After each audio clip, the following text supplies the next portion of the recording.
விலகாத சொந்தம் இருக்க தனியாக்கி போனாளே. பிரிவாலே நானும் வாட வழிகாட்டி போனாளே.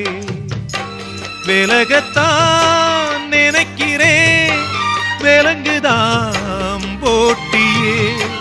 கலங்கித்தான் தவிக்கிறேன் கேள்விதான் கேட்டியே.